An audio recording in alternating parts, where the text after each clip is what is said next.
A sunken ship is raised from the ocean floor, one that everyone believed was a victim of a storm.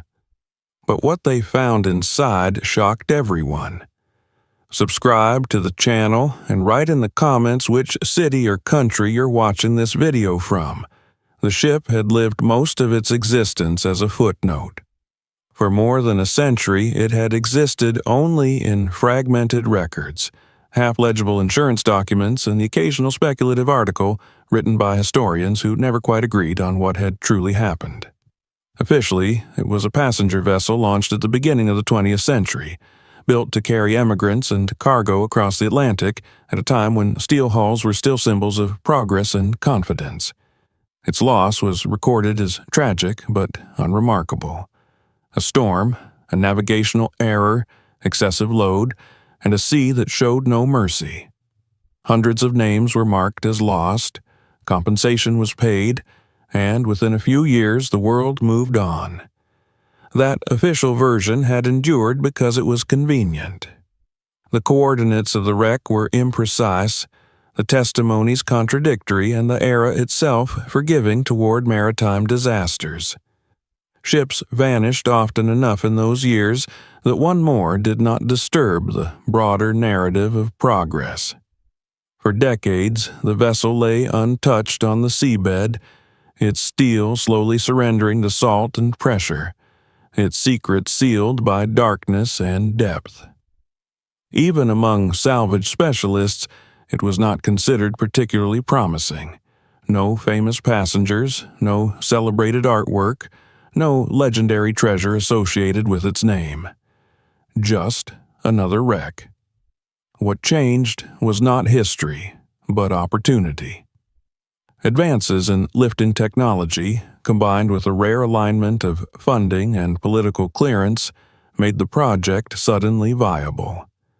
A consortium formed under the banner of historical preservation, publicly emphasizing scientific research and cultural recovery. Privately, there were other motivations. Exclusive rights to any artifacts, media access, and the prestige of accomplishing a technically complex lift all played their part. The operation was framed as careful, respectful, and methodical. No one involved expected a scandal. At most, they anticipated debates about ownership and museum placement. Michael Coleman joined the expedition without any sense that it would define his career. He was hired because he was reliable, precise, and unromantic about wrecks. His work history was filled with collapsed rigs, sunken ferries, and industrial accidents where mistakes had been paid for with lives. He did not chase legends. He trusted corrosion patterns, pressure damage, and the quiet language of metal. As a diver, he believed that the sea rarely lied, even when people did. From the start, he treated the ship as a technical problem. Before the first descent, he spent days reviewing the surviving plans and photographs. They were incomplete, as expected, but sufficient to establish a baseline. According to the documents, the hull should have shown catastrophic breach damage consistent with storm-driven stress. There should have been signs of violent flooding, tearing along stress points, and chaotic deformation, where waves and internal pressure had done their work. These expectations were ingrained in every salvage diver who had ever approached a wreck lost to weather. The first descent challenged those assumptions almost immediately. Visibility was limited but workable, and the outline of the hull emerged slowly from the gloom. The ship lay at rest, angled but not twisted, its profile oddly composed. As Michael circled the structure, he noticed that the damage did not tell a story of panic or randomness. Certain breaches appeared linear, controlled, and strangely deliberate. There were no massive tears where the hull should have failed under stress. Instead, there were openings that looked more like the result of planned intervention than catastrophe. He did not voice these observations immediately.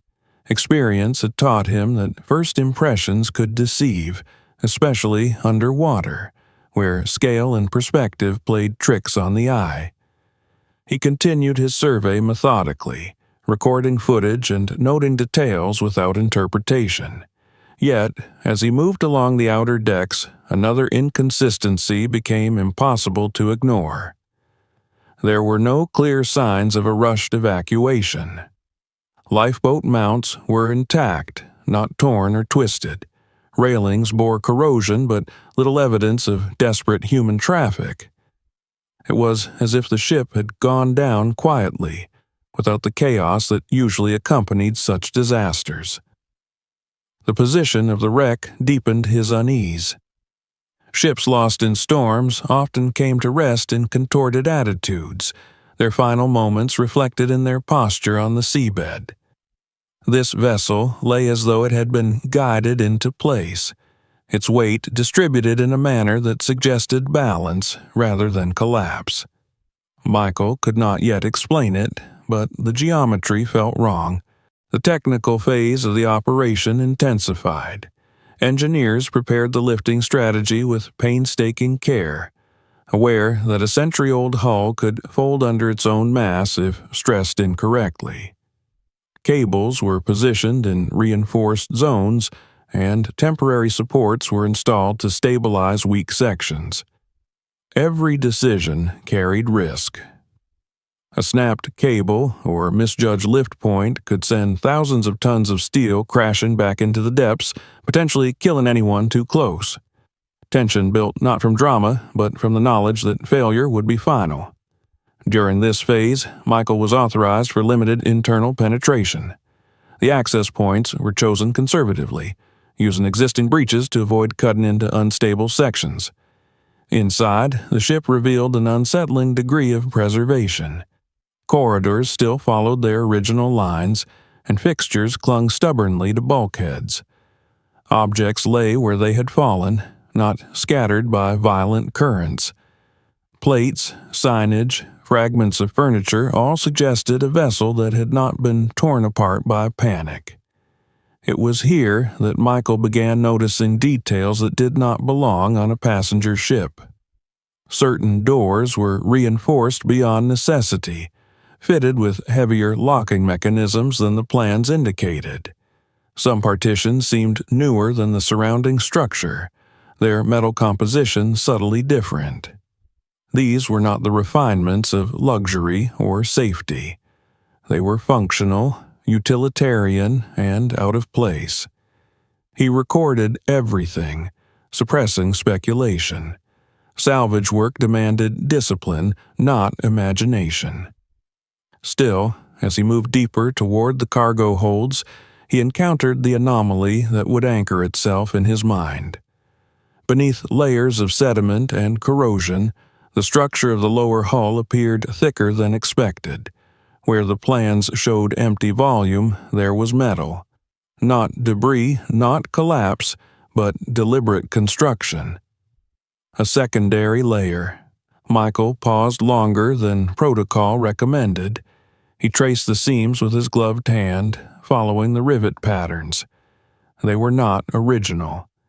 The spacing was different.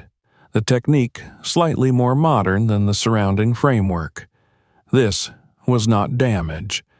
This was addition. Someone had altered the ship after its launch, and not in a way that served passengers. When he surfaced and reviewed the footage, the implications settled heavily. A double structure inside a ship lost under benign explanations transformed the entire context of the project. Such modifications were expensive, complex, and purposeful. They suggested concealment. Whatever lay behind that metal was not intended to be found. As the day ended and the sea darkened around the operation vessels, Michael found himself unable to shake the sense that the salvage had already crossed a boundary. The project had begun as a technical endeavor governed by physics and engineering. Now it stood on the edge of something else entirely. Not myth or legend, but the uncomfortable territory where history intersected with intent. He reported the structural anomaly in neutral terms, careful not to draw conclusions. The response from management was measured, almost too measured. They acknowledged the finding, suggested further assessment, and emphasized adherence to schedule. Yet, Michael noticed the shift. The wreck was no longer just a wreck. It had become a variable. That night, as the operation lights reflected off the water and the silhouette of the ship loomed beneath the surface, Michael understood that the next descent would not simply reveal more metal. It would begin to expose decisions made long ago by people who had relied on the sea to erase their tracks. The salvage had not yet become a sensation, but it had already ceased to be ordinary. The awareness that something fundamental had been hidden inside the ship did not bring immediate confrontation or drama. It brought procedure. The following morning began with revised safety briefings, additional equipment checks, and a subtle tightening of control over who accessed which sections of the wreck. Officially, nothing had changed. Unofficially, everyone involved understood that the ship was no longer just an object of recovery. It was now a potential source of liability, and possibly of exposure far beyond the scope of a salvage operation. Michael felt the shift before anyone acknowledged it aloud. His role expanded without formal announcement. Questions that once went to engineers or coordinators now reached him first, framed carefully, as if his answers might determine whether the operation moved forward or slowed down. He responded as he always did, sticking to observation and fact, but the weight of his words had changed. What he had seen beneath the hull had altered the hierarchy of certainty.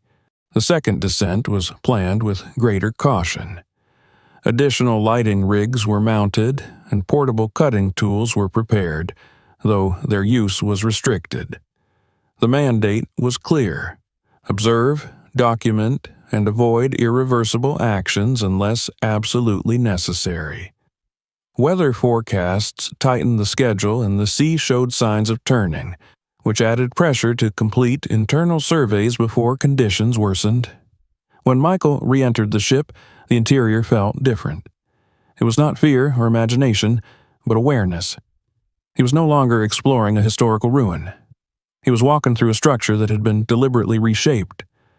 The corridors he had already mapped now appeared less random, their deviations from the original plans forming patterns. Bulkheads that should have aligned symmetrically did not. Stairwells terminated where they should have continued. It was as if the ship had been reorganized around an unseen core. As he moved toward the lower decks, the changes became more pronounced.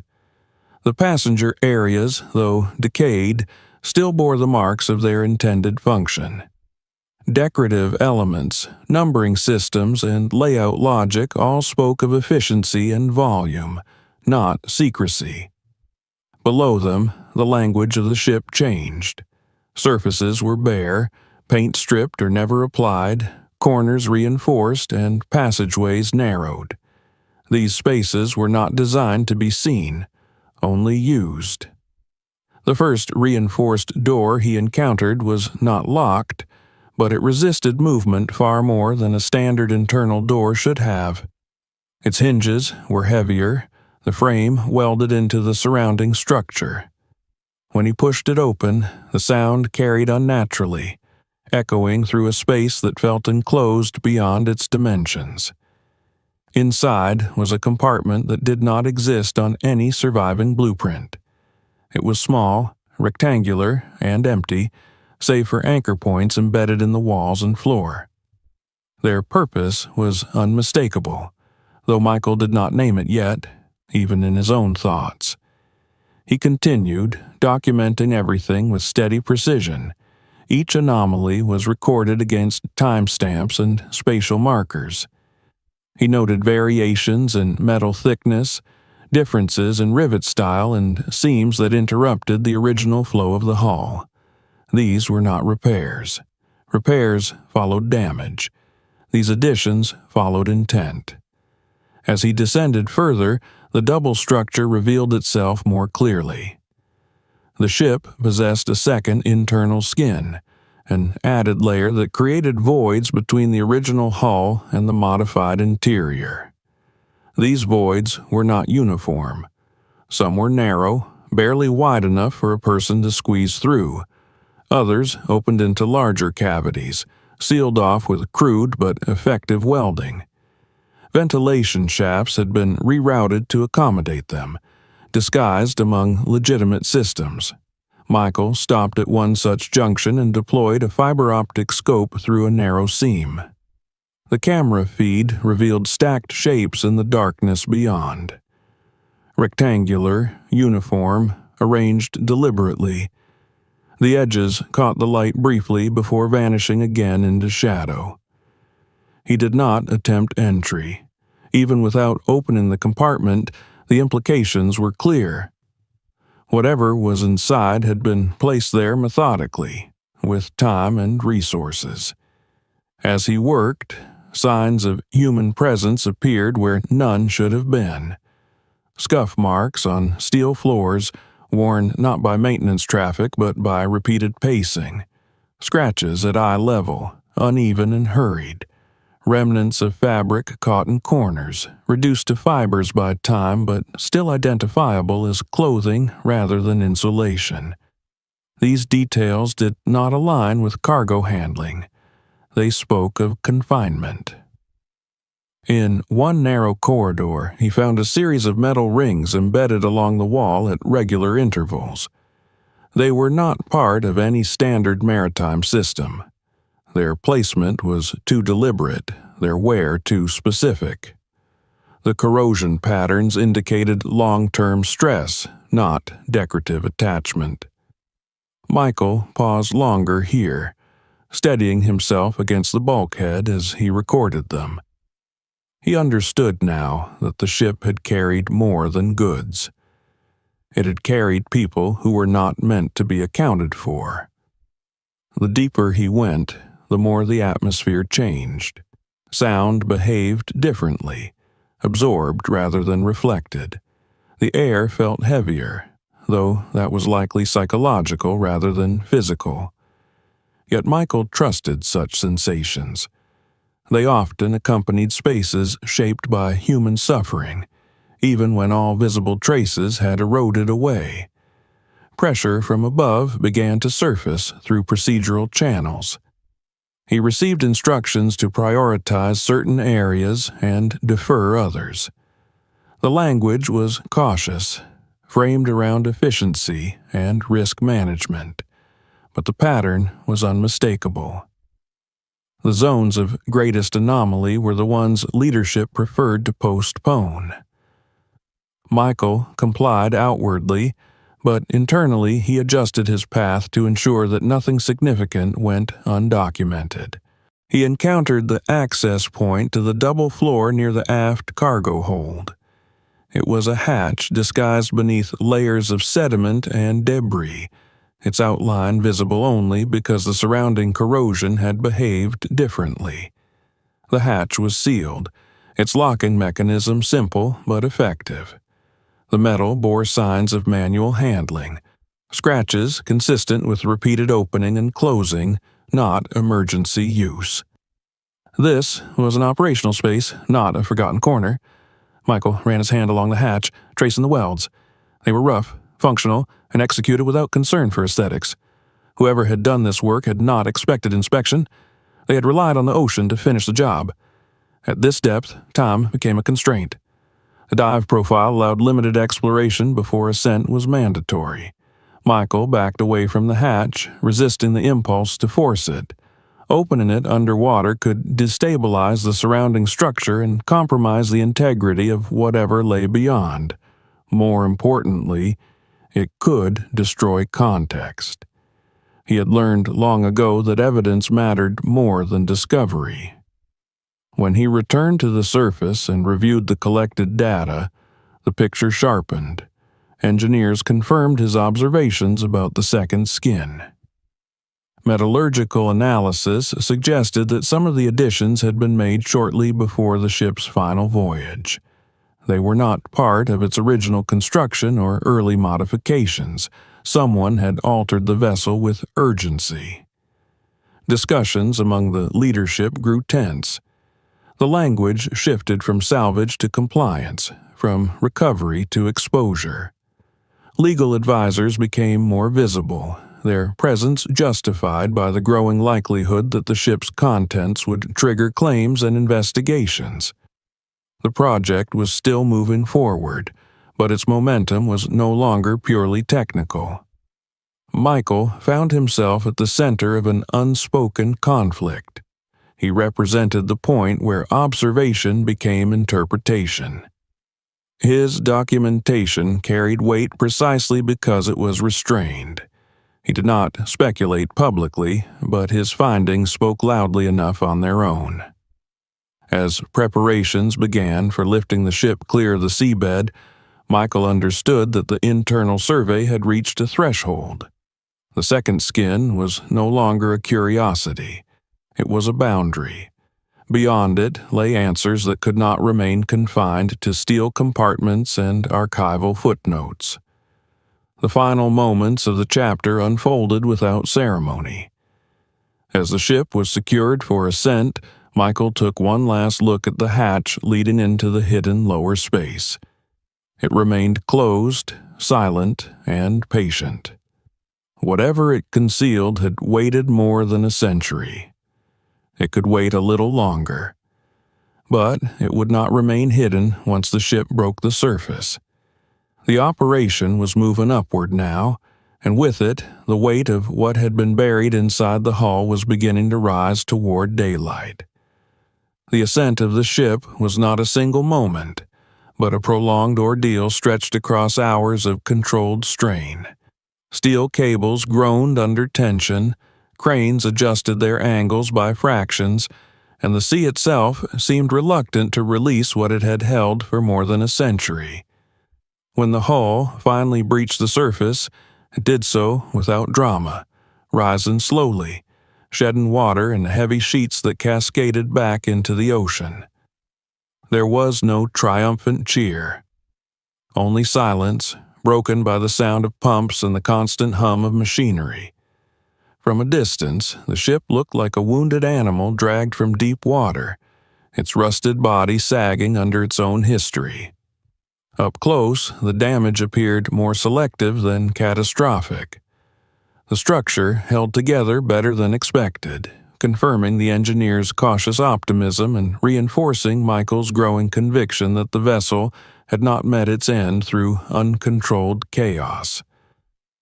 As the ship was stabilized on floating supports, the atmosphere around the operation changed visibly. Security presence increased. Access points were limited. Cameras appeared where none had been before, justified as documentation tools but positioned as much for oversight as for record-keeping. The project had crossed into a phase where every movement carried implications beyond safety. Michael remained focused on process. His role now extended beyond dive-in. He participated in controlled internal inspections as water was gradually drained from specific compartments. The goal was preservation, but the unspoken priority was control. What emerged first were expected remnants of cargo and fittings, degraded but unremarkable. These finds satisfied the public narrative for a brief moment, allowing official statements to frame the recovery as a historical success. That illusion ended when the team reached the concealed lower section identified during the dives. The opening of the double floor was approached with caution bordering on ritual. A temporary enclosure was erected, isolating the area from the rest of the deck. Only authorized personnel were allowed inside, and every step was logged. Michael observed the preparations with a growing sense that the ship was no longer merely being salvaged, but examined as a potential crime scene.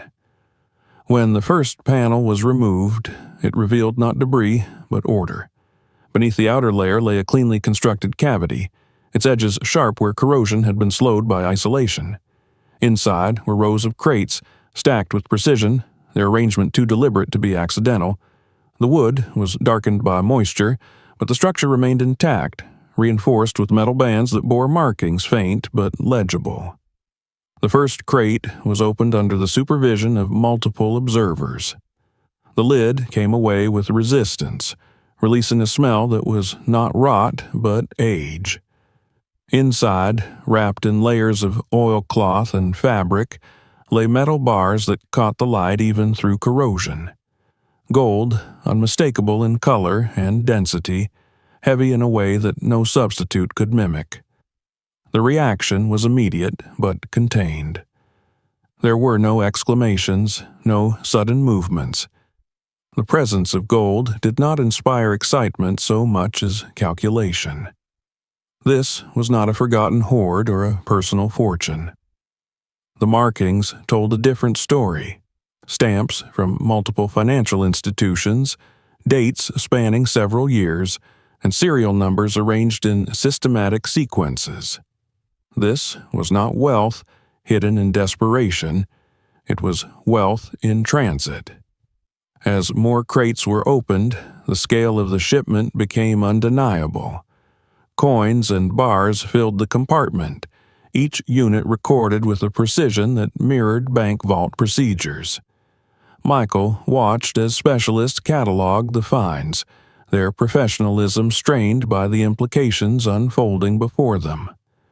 This gold matched records of reserves that had vanished during a financial crisis long thought resolved through accounting errors and institutional collapse.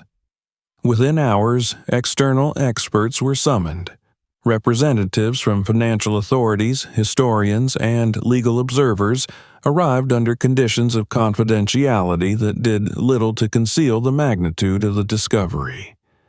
Comparisons with archival data confirmed what many suspected, but few dared articulate. The gold corresponded to assets officially declared lost, written off during a period of economic instability that had reshaped entire nations.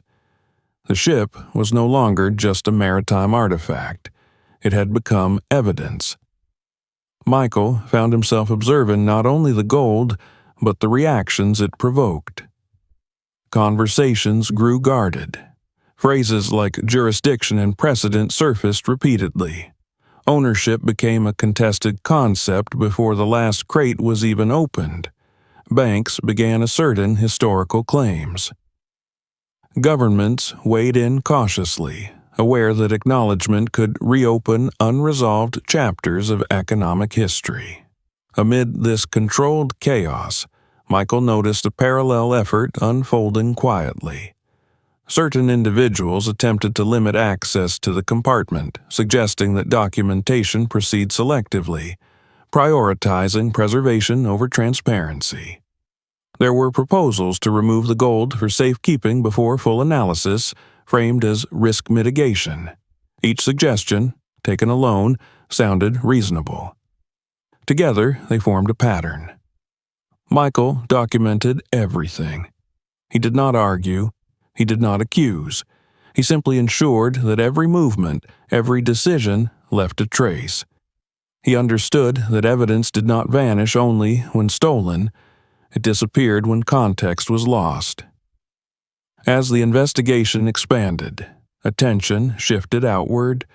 Insurance records were re-examined. Correspondence between shipping companies and financial institutions resurfaced from archives. Patterns emerged that linked the vessel's final voyage to a network of transactions designed to move assets quietly under the guise of routine commerce. The storm that supposedly claimed the ship now appeared less like an act of nature and more like a convenient conclusion. Media interest surged despite attempts to control the narrative. Initial reports focused on the gold, framing it as a dramatic rediscovery. Michael recognized the danger in that framing. Gold captured attention, but it distracted from deeper questions. Why had such wealth been placed aboard a passenger vessel? Who authorized the transport? And why had the ship never reached its destination? Within the operation, divisions sharpened.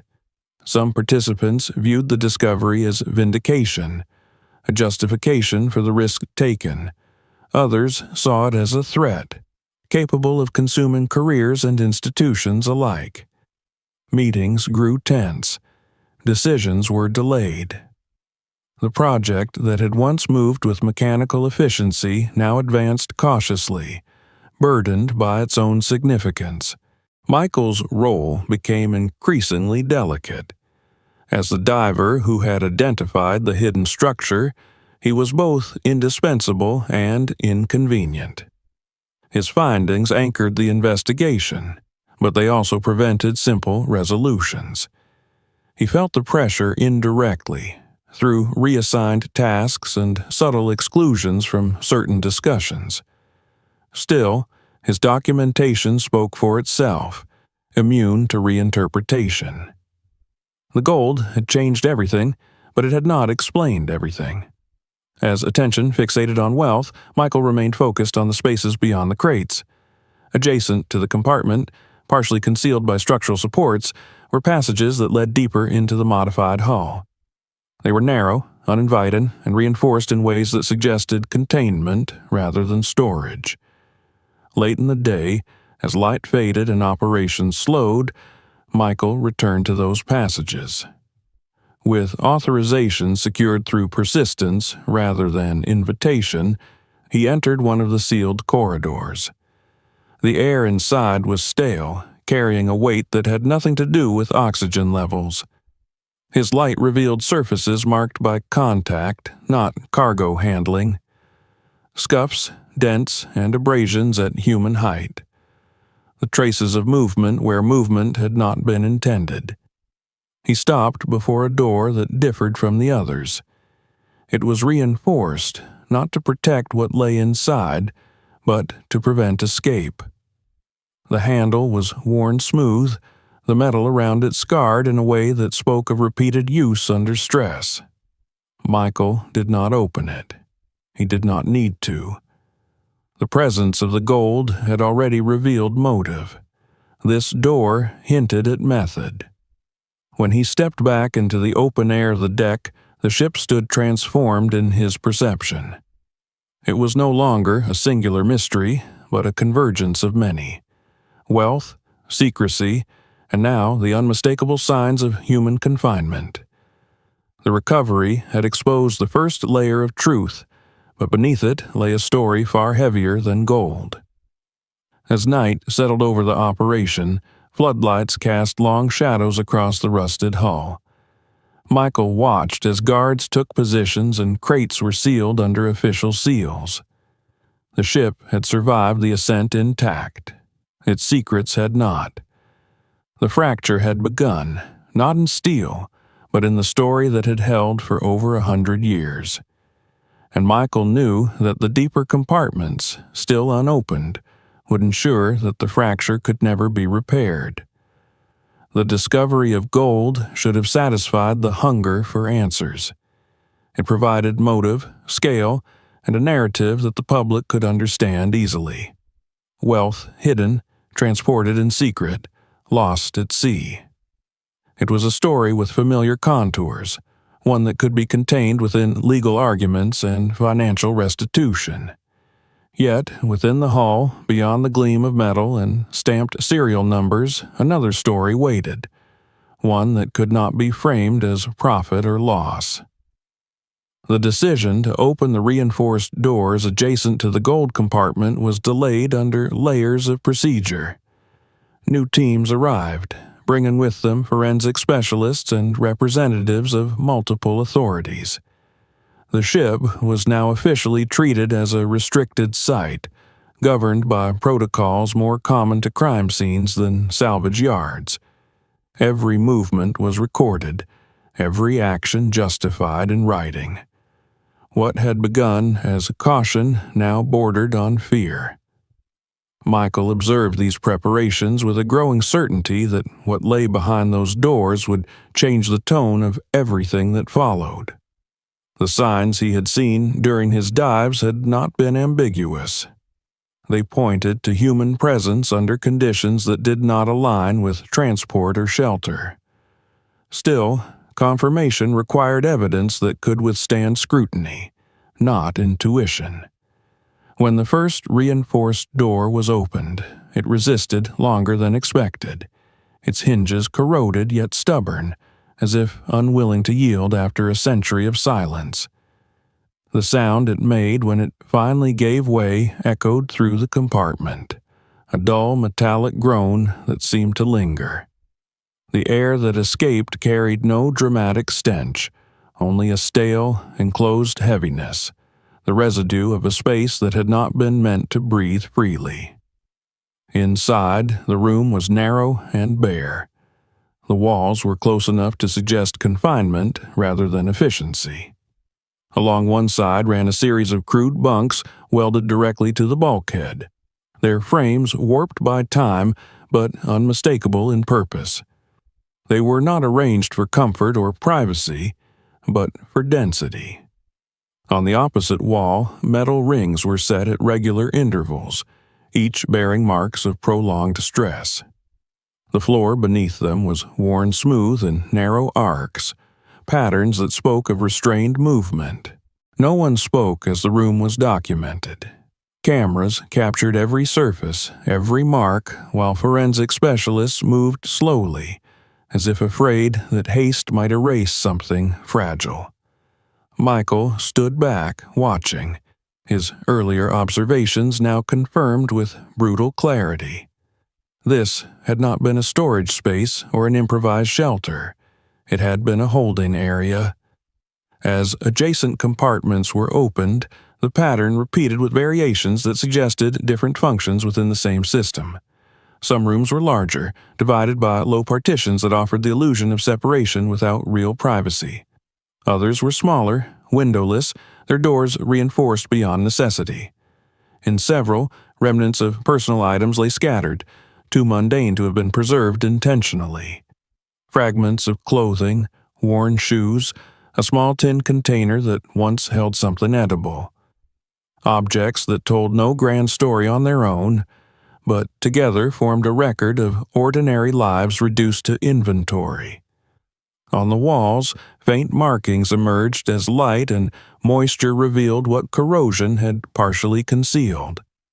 Names scratched hastily into metal, dates carved with crude tools, lines and symbols repeated over and over. Some inscriptions were incomplete, as if the writer had been interrupted or lost strength. Others overlapped, layers of desperation etched atop one another. These were not the marks of passengers passing time. They were the marks of people counting it. Michael felt the shift within himself as the documentation continued. The gold had been abstract, a concept of value. These rooms were not. They carried weight of a different kind, one that did not translate into numbers or legal claims. He recognized the instinct among some officials to minimize what they were seeing, to frame it cautiously as irregular accommodations or emergency modifications. But the evidence resisted such euphemisms. The ship's original passenger manifests were brought back into focus. Names that had once been written off as lost at sea now appeared again, scratched into steel beneath the decks. Cross-referencing began slowly, then accelerated as patterns emerged. Individuals listed as emigrants, laborers, or minor officials vanished from records shortly after boarding. Families had received notices of loss, condolences written in formal language, assurances that the sea had claimed them swiftly. The truth, preserved in rust and silence, told a different story. Further examination revealed logistical intent behind the confinement. The placement of the holding areas allowed controlled movement without exposure to passenger decks. Ventilation had been rerouted, food delivery simplified to minimize contact. This was not improvisation. It was design. Archives began to yield support and evidence. Old correspondence, once dismissed as bureaucratic noise, gained new relevance. Requests for discreet transport, approvals issued without explanation, references to individuals deemed unsuitable for public proceedings. These fragments formed a picture of a system that used the ship as a tool to remove people quietly, efficiently, and permanently. The scope of the operation grew harder to ignore. This was not the act of a single rogue captain or a desperate crew. It required coordination across institutions, funding beyond what a shipping company could easily conceal, and a level of confidence that consequences would never arrive. The ship had been chosen precisely because the sea offered plausible erasure. Michael's role evolved again, not by promotion, but by necessity. He was asked to guide investigators through the spaces he had first seen underwater, to explain structural choices and access routes. His calm, factual descriptions anchored the findings in physical reality. This was not rumor or speculation. It was architecture. As the days passed, the site grew crowded with observers who brought with them agendas as varied as their affiliations. Some sought accountability. Others sought containment. The tension between those impulses permeated every briefing. Language became carefully neutral, even as the evidence grew impossible to soften. Michael noticed attempts to redirect attention back to the gold, to keep public discourse centered on financial restitution rather than human suffering. He understood the strategy. Gold could be quantified, divided, and settled. The existence of a floating prison could not. It demanded questions that extended beyond ownership into morality and complicity. In private moments, Michael walked the length of the holding compartments alone, retracing the narrow paths and pausing before the marks left by unknown hands. He did not imagine their faces or invent their stories. He did not need to. The physical reality was enough. These were people who had expected to arrive somewhere and instead found themselves sealed beneath a deck, stripped of names and futures. The final confirmation came with the opening of a sealed locker found in one of the compartments. Inside were papers preserved by oilcloth and chance, lists of names, numbers, and annotations written in a practiced hand. Notations indicating transfer, status, and final disposition. There was no language of rescue or uncertainty, only efficiency. When the contents were reviewed alongside official passenger records, the deception became undeniable. Entire groups had been removed from the public narrative, their existence acknowledged only within the closed logic of those who managed the ship's hidden purpose. The storm had not killed them. It had merely concealed their disappearance. By the time the chapter of discovery closed, the ship had been irrevocably transformed in the eyes of everyone involved. It was no longer an artifact of maritime history or even a vessel of stolen wealth. It was a mechanism of disappearance, preserved intact because no one had wanted it found. As Michael stood on the deck at the end of another long day, the sea calm beneath a fading sky, he understood that the ship's descent into darkness had not been an accident of weather. It had been a solution. And now that solution had failed. The compartments had been opened, the marks exposed, the names brought back into light. Whatever followed would not be controlled easily. The ship had begun to speak, and its voice carried far beyond steel and water, into archives, courts, and memories long denied. By the time the existence of the holding compartments became undeniable, the ship had already ceased to belong to the category of historical recovery. It had crossed into a different realm, one governed by forensic caution and political anxiety. The gold had fractured the financial narrative, the prison spaces had shattered the moral one, and now there remained a sealed section that many hoped would yield nothing at all. The reinforced door at the far end of the lower level bore markings that did not correspond to storage, security, or maintenance. They belonged to medicine.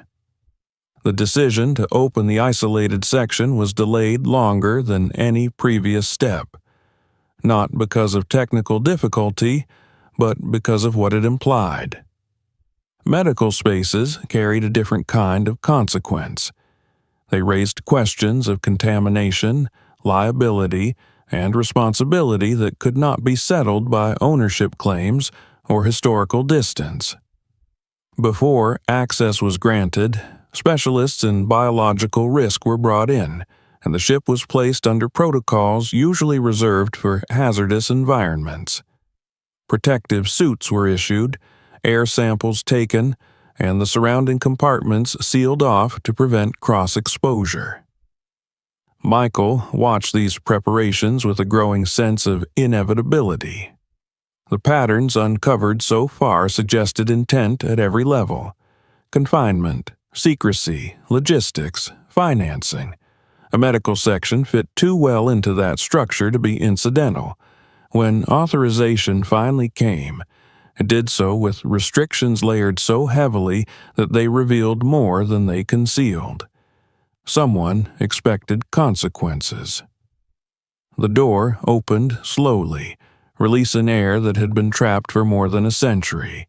It carried no sharp odor, no immediate sign of danger, but it felt heavy, as if saturated with long-settled history. Inside, the space was more organized than the holding compartments. Shelves lined the walls, their contents disturbed only by time. Metal trays lay stacked where they had been left. Glass containers rested in racks, clouded but intact. This was not chaos. It was a workplace. Michael entered first, moving carefully, aware that his presence alone altered the environment. The floor showed signs of repeated cleaning rather than neglect. Drains had been installed where none appeared on the original plans. Lighting fixtures, though long dead, had been positioned for focused work. Everything about the space suggested routine, rather than emergency. Documents lay on a central table, preserved by layers of oilcloth and luck. When they were unwrapped and laid out under controlled lighting, their significance became immediately clear. These were not passenger records or cargo logs. They were observation journals. Dates, names, symptoms, progress notes written in a clinical hand that betrayed no emotion. The language was precise, restrained, and chillingly methodical. As specialists examined the papers, patterns emerged that aligned too closely with known outbreaks of the era to be coincidence. References to fever, respiratory distress, and rapid decline appeared alongside instructions for isolation and restricted movement. Certain names were marked repeatedly, their entries ending abruptly. Others were transferred, noted as relocated to different compartments. There was no mention of recovery. Michael stood back as the implications took shape. The ship had not merely transported people secretly, it had transported disease. Whether intentionally or as a response to an emerging crisis, the vessel had been used as a floating quarantine, isolated from ports and populations. But unlike recognized quarantine ships, this one had not been monitored openly or supplied adequately. It had been hidden. The reason for that secrecy became clearer as the investigation widened.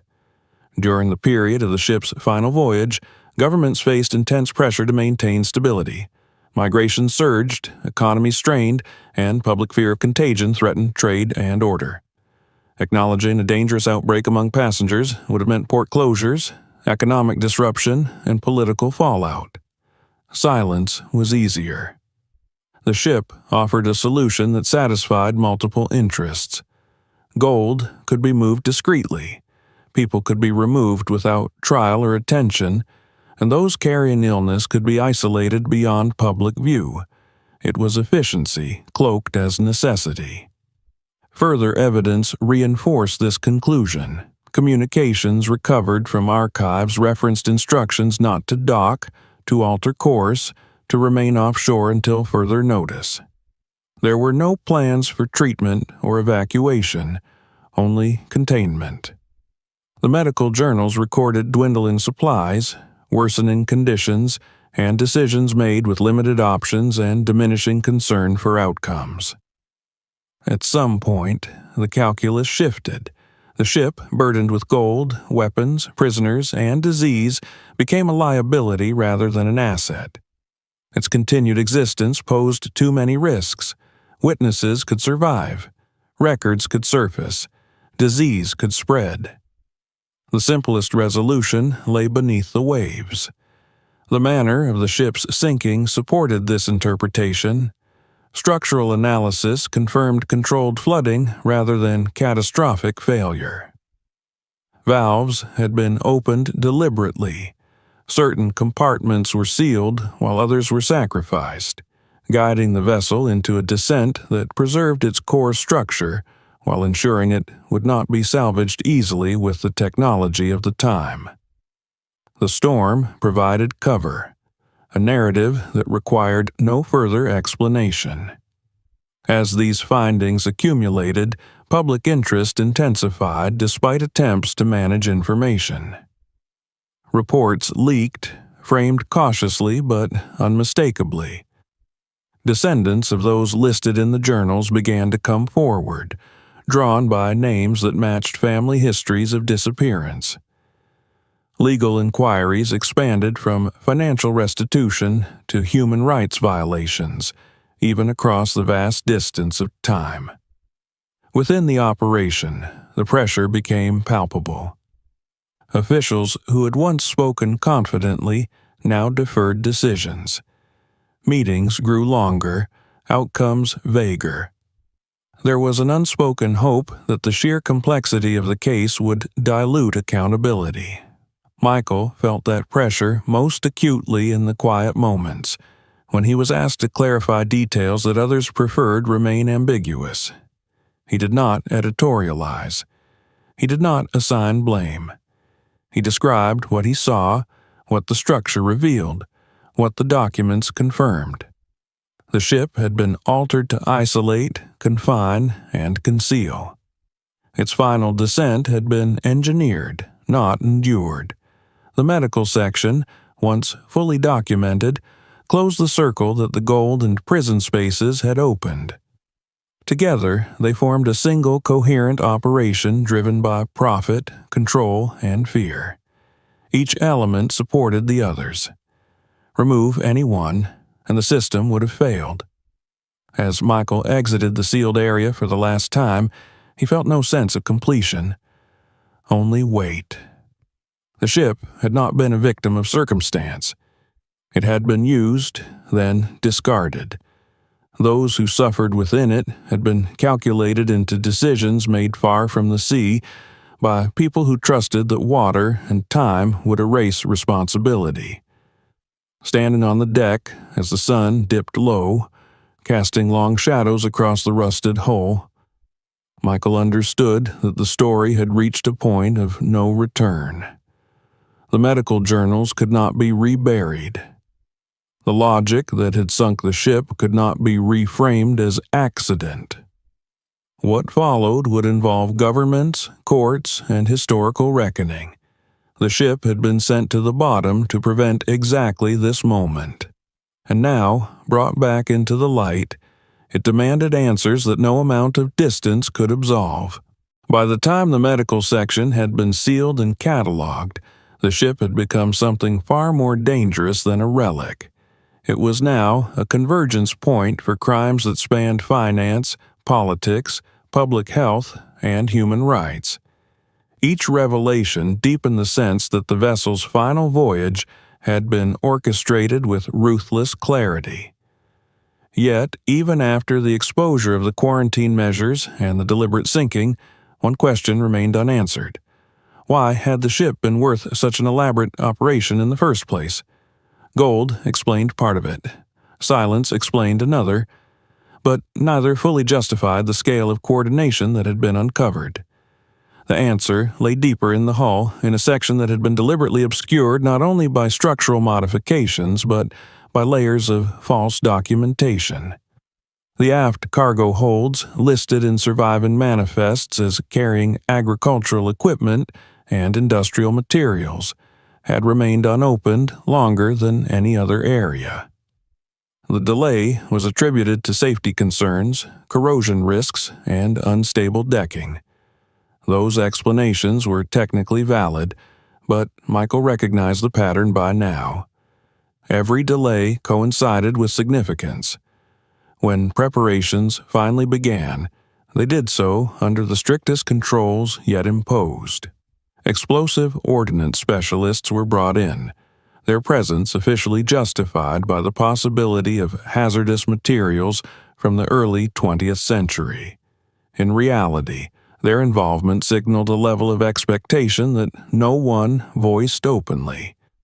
The ship was no longer assumed to be dangerous by accident. It was assumed to be dangerous by design. Michael accompanied the team as access routes were cleared. The corridors leading toward the aft holds bore the same signs he had seen elsewhere: reinforced frames, rerouted systems, deliberate concealment. Yet, there was a difference here. The construction was heavier, more industrial, less concerned with saving space. Whatever had been hidden in this part of the ship was not fragile, nor was it meant to be handled discreetly by a small crew. It was meant to be moved efficiently. The first hold was opened slowly, under controlled conditions. As the door yielded, the interior light revealed rows of wooden crates stacked with military precision. The markings were unmistakable to trained eyes. Even before the first crate was opened, the stenciled symbols, faded but legible, told a story that no civilian cargo ever could. Inside the crates were weapons. Rifles lay packed in grease-soaked wrappings, their metal preserved against corrosion by careful preparation. Ammunition was stored in sealed tins, each labeled by caliber and production batch. Deeper within the hold, larger crates contained artillery shells, their mass alone a warning. This was not surplus or incidental equipment. It was a shipment prepared for immediate use. As more crates were documented, the scale of the operation became clear. The quantity exceeded anything that could be justified as personal armament or defensive cargo. This was supply, intended to sustain combat. The manufacturing marks tied the weapons to factories known to operate during the period. Some in countries that had officially declared neutrality during the conflict these weapons were destined for. Michael watched as the specialists worked, their movements careful, methodical. There was no shock in their expressions, only confirmation. The presence of weapons explained much that had previously seemed excessive. The secrecy, the use of a passenger vessel, the willingness to sacrifice lives. Arms trafficking under a civilian flag transformed the ship from a tool of concealment into a weapon of policy. The documentation deepened the implications. Shipping papers recovered from adjacent compartments listed benign goods, deliberately vague descriptions that masked the true nature of the cargo. Weights had been adjusted to avoid suspicion, though not enough to prevent overloading. The ship had sailed heavy by design, its margin for survival intentionally narrowed. Michael understood the logic as it emerged. A civilian vessel attracted less scrutiny. A storm-prone route provided plausible deniability. Should the ship arrive safely, the weapons would be delivered under cover of routine commerce. Should it fail, the loss could be attributed to nature, and the evidence would sink beyond reach. Either outcome served those who had planned the voyage. Political analysts brought in to assess the findings confirmed what many feared. The weapons aligned with known supply shortages in a specific conflict zone. Their presence contradicted decades of official statements regarding neutrality and non-involvement. Governments that had positioned themselves as observers had, in fact, been participants, profiting from instability while denying responsibility. The reaction was swift and guarded. Diplomatic channels activated quietly. Requests for restricted access to certain materials arrived, framed as national security concerns. Legal teams debated jurisdiction, attempting to confine the findings within narrow interpretations of maritime law. The ship, once again, became a battlefield, though this time the struggle was for narrative control. Michael felt the pressure more acutely now. His earlier discoveries had already placed him at the center of attention, but the weapons elevated his testimony from inconvenient to dangerous. He was not a political actor, yet his documentation undermined carefully maintained histories. He responded by narrowing his focus even further, anchoring every statement in observable fact: metal thickness, crate dimensions, manufacturing stamps, placement patterns. These were not opinions. They were realities. As the investigation connected the weapons to the gold, the final structure of the operation emerged. The gold had financed the purchase. The ship had transported the arms. The prisoners and the sick had been liabilities, risks to secrecy that could not be allowed to surface. The solution had been containment, then elimination through engineered loss. It was not chaos that had doomed the vessel. It was efficiency. Public reaction, once the existence of the weapons became impossible to deny, shifted dramatically. The story was no longer about lost treasure or historical curiosity. It was about complicity, about how neutrality had been weaponized, how civilians had been used as cover, how the sea had been trusted to erase evidence. Michael stood on the deck one evening as the sun dipped below the horizon, its light catching on the rusted hull and the open cargo holds. The ship looked hollowed out now, its secrets exposed, its purpose laid bare.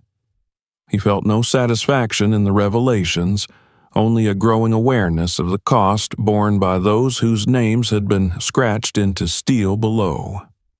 The weapons had completed the picture.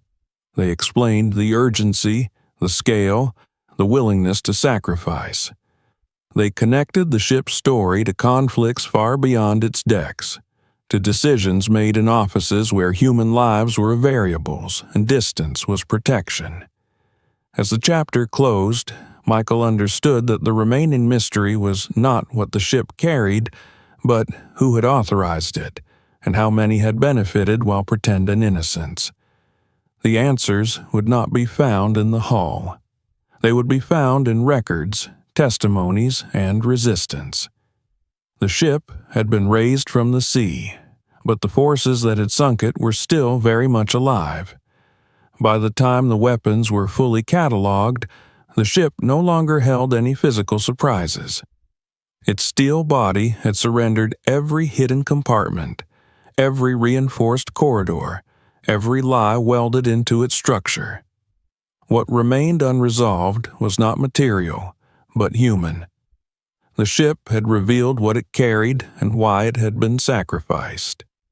Now, the question turned inevitably toward who had made those decisions and how they had ensured that responsibility would dissolve along with the vessel. The answer lay where Michael had expected it to be from the beginning: in the captain's domain. The search for the ship's log began cautiously, not because it was difficult to locate, but because it was dangerous to acknowledge its importance. A captain's log was not merely a record of navigation, it was a narrative of authority, the place where intent could be traced day by day decision by decision. If the log survived, it would bind the disparate elements of the investigation into a single, chronological truth. The captain's quarters were located higher than the concealed compartments, but they were no less altered. Access routes had been subtly rerouted, and several internal partitions had been reinforced beyond necessity.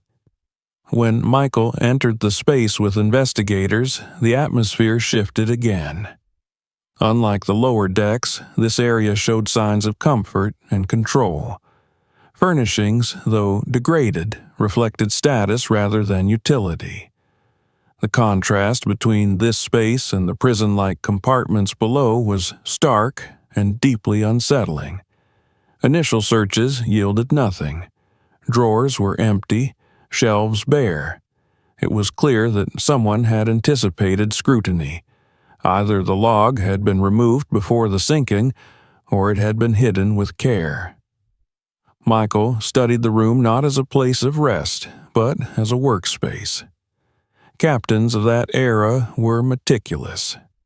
They trusted paper more than memory, especially when managing complex operations. He noticed the safe behind a panel that did not align perfectly with the wall. The concealment was crude by modern standards, but effective for its time. The safe itself bore signs of forced entry, not recent, but contemporary with the ship's final days. That detail mattered. It suggested urgency, not abandonment. The log was not inside the safe. Instead, it was found where few would think to look, secured within a narrow cavity beneath the cabin floor, wrapped in oilcloth and sealed with resin. The placement spoke of intention. The captain had not planned to retrieve it. He had planned for it to survive. When the log was unwrapped and its pages carefully separated, the tone of the investigation changed permanently. The handwriting was steady throughout, even toward the end. There were no frantic entries, no descriptions of terror or confusion. Instead, the language was precise, operational, and calm. Early entries detailed routine matters, but as the voyage progressed, references appeared that did not align with a passenger ship. Mentions of restricted areas, special instructions from unnamed authorities, and schedules that required nighttime operations far from established routes. The captain documented meetings at sea, rendezvous points noted only by coordinates, and transfers that did not correspond to any official cargo. Crucially, the log recorded the redistribution of personnel. Certain crew members were reassigned to tasks unrelated to navigation or maintenance. Others were listed as relieved of duty at specific times, coinciding with unexplained absences from the ship's roster. These were not accidents. They were preparations. The final entries confirmed what structural analysis had already suggested. The ship did not encounter a catastrophic storm. Weather conditions were noted, but not as a threat. Instead, the captain described controlled flooding procedures, referencing compartments to be sealed and others to be sacrificed. He noted compliance with standing orders and expressed confidence that evacuation arrangements were in place. There was no mention of passengers, no accounting for those held below. They had been removed from the narrative entirely.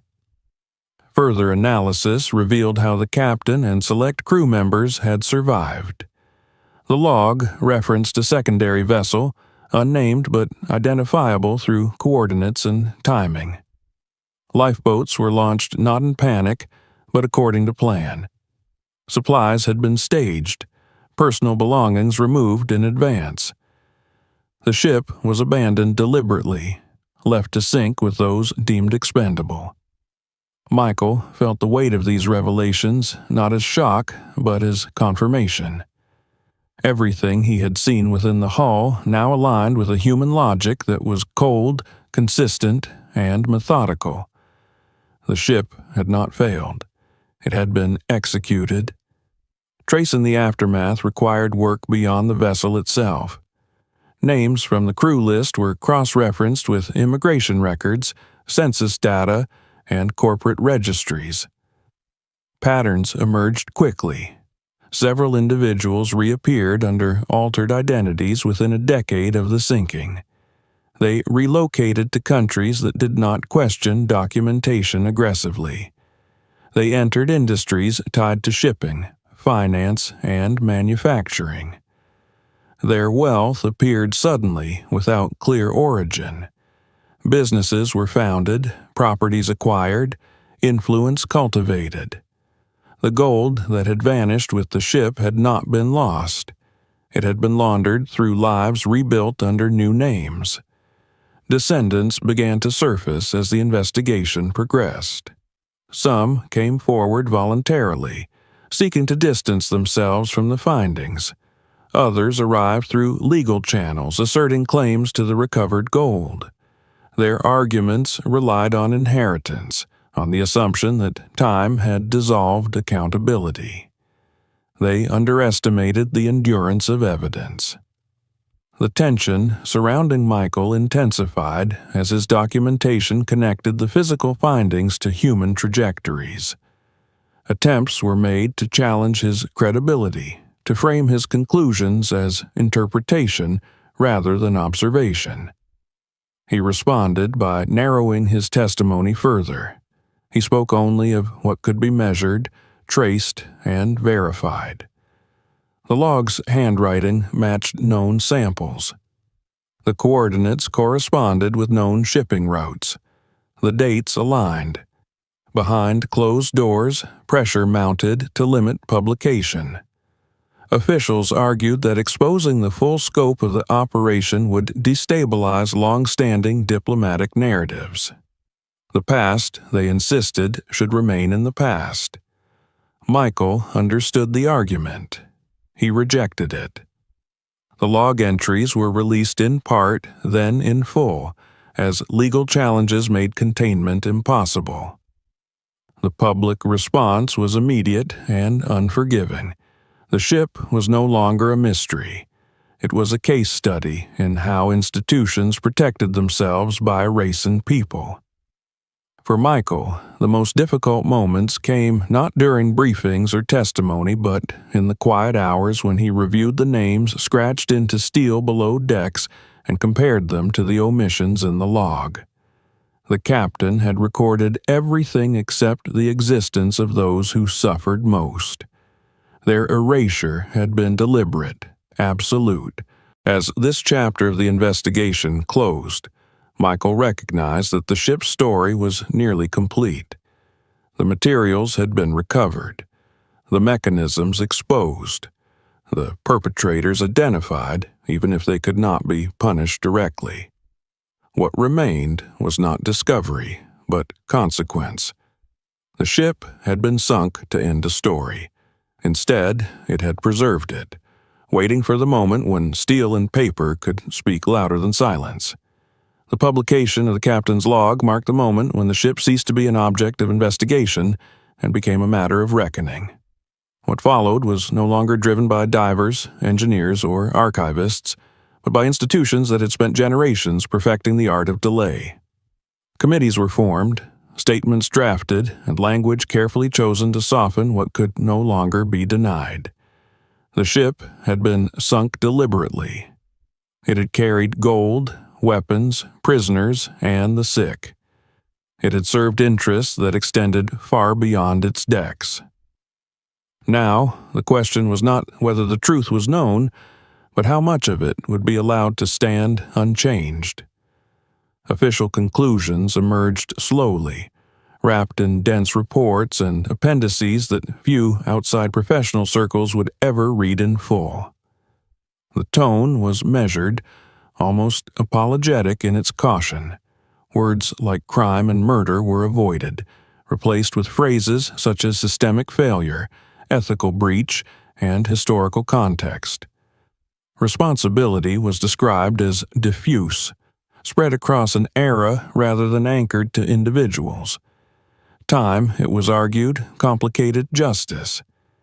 Yet, even as these efforts unfolded, the ship resisted simplification. The physical evidence could not be rewritten. The compartments remained. The medical journals still bore names and dates. The weapons crates still carried manufacturing stamps. The gold still matched missing reserves. Each attempt to reduce the narrative collided with material fact. Lawsuits began to appear in multiple jurisdictions. Some were filed by descendants of those whose names had been recovered from the holding compartments and medical records. Others came from financial institutions seeking to reclaim the gold, arguing continuity of ownership despite the passage of time. Governments entered the legal field reluctantly, often positioning themselves as mediators rather than defendants, even when the documents told a different story. Michael observed these developments from a position that was both central and peripheral. He was called to testify repeatedly, his statements drawn directly from his documentation and field reports. He never spoke of intent beyond what the evidence supported. He described welds, placements, alterations, patterns. He described what could be seen, measured, and verified. That restraint made his testimony difficult to dismiss. The most contentious debates centered on the gold. Banks argued that the recovery represented restitution, not discovery, that the assets should return quietly to institutional control. Descendants of the disappeared countered that the gold had financed crimes, and that its value could not be separated from the suffering it enabled. Courts struggled to balance precedent against morality, ownership against origin. As hearings continued, archives began to open that had been sealed for decades. Documents, once classified for reasons of national security, were released under pressure, revealing correspondence that confirmed what the ship itself had shown. Officials had known. Orders had been given. Silence had been maintained deliberately. Neutrality, it became clear, had been a performance. Public reaction evolved from shock to fatigue, then to anger. The story refused to fade, resurfacing with each new disclosure. Memorials were proposed. Names were read aloud in chambers where they had never been spoken before. Families who had lived with uncertainty were forced to confront a different kind of grief, one shaped not by loss alone, but by betrayal. For Michael, the final phase of the process was the quietest and the heaviest. The ship itself had been moved to a secured coastal facility, supported by massive steel frames. It stood exposed to air and light for the first time since its sinking, a corroded monument stripped of mystery. Visitors walked its perimeter, guided by officials who explained its significance in careful terms. Michael sometimes stood apart from these tours, watching as people tried to reconcile the physical presence of the vessel with the weight of what it represented. He thought often of the moments underwater, before the gold, before the documents, when the ship had been only metal and shadow. He had not known then how complete the story would become, how thoroughly the vessel would resist erasure. The sea had preserved what people had tried to bury. In the end, there was no single verdict that satisfied every claim. Some cases were settled quietly, others dragged on, unresolved. The gold was placed under international custodianship, its final disposition deferred indefinitely. The ship was designated a protected historical site, though the term felt inadequate.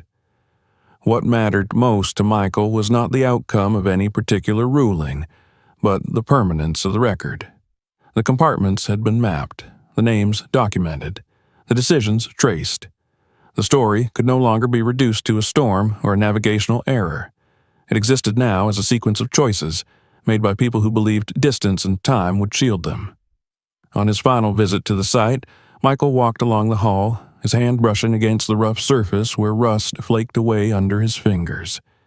The ship no longer felt like a puzzle. It felt like a witness. He understood then that the truth had never been hidden by the ocean.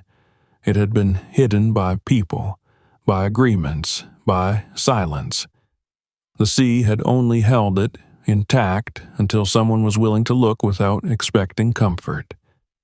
As he left the facility and the ship receded behind him, Michael carried no sense of triumph, only a quiet certainty that some stories, once raised from the depths, could never be sunk again. If this story kept you watching until the end, make sure you subscribe to the channel so you don't miss what comes next. New stories are coming soon, and the next one may be even darker than this. Watch the next video on the channel to uncover more hidden truths and real stories that were buried for years. And don't forget to share this video with someone who loves deep, true stories.